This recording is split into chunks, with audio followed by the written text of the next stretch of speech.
What's happening, Automotive Pandas? Peter Von Panda here. I bought this Yatour Bluetooth car adapter. It seemed to be something that would plug into my Plymouth Prowler stock stereo, and so I picked this up. After doing a lot of research, it didn't seem like there was any really good kind of aftermarket device that would plug into my existing stereo, but this seemed to have potential to solve my problems without replacing any of the hardware. So first of all, I will say I paid a little over $100 for this, and it came from Hong Kong, so it took forever to get it. I would have paid a little more to get a little quicker and review it for you, but I could not find it anywhere, stocked in the States. Now I will say these Yatour kits are sold piecemeal and by kits, and they are generally sold with the adapters needed for a particular car. Now this one, let me show you here. Here's the kind of the heart of the beast, I think.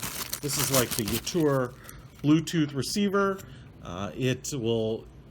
You can input a microphone, and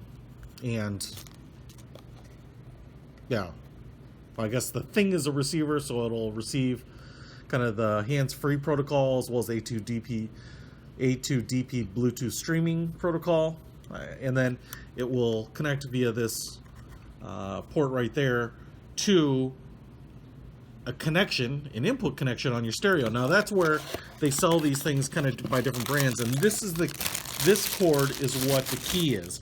And so I think they sell this as a Hyundai or Volvo kit, and I'm hoping that this is, and I think it is, obviously I couldn't test it before getting it, is the same plug that the stock CD changer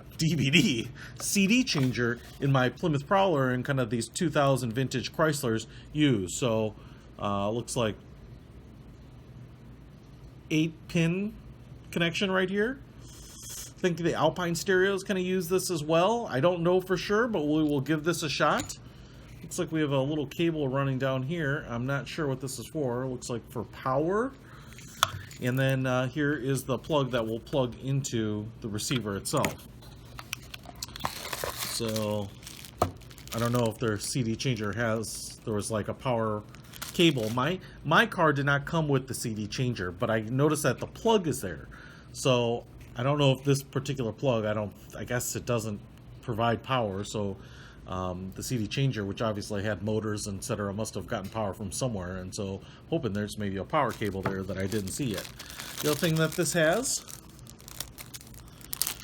from Yatour is a microphone with a clip, a little windsock there, and then this would plug into, I'm not sure which one, I'll have to look at the instructions because none of these ports are marked, but they're all 3.5mm jack. So even though it would receive, say, your hands-free phone call from the phone and output it to your stereo through here, it's still going to need to have a microphone to pick up your voice if you want to actually take a hands-free phone call. So that's there.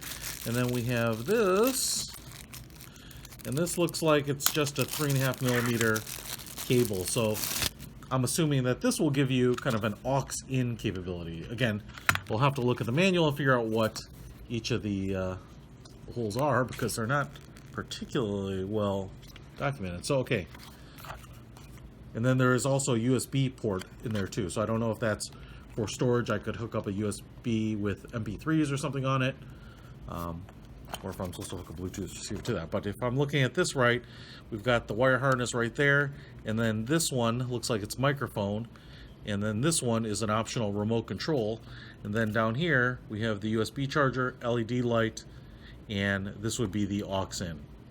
So I'll just kind of start putting things where they're supposed to be, so I know as I kind of put everything together.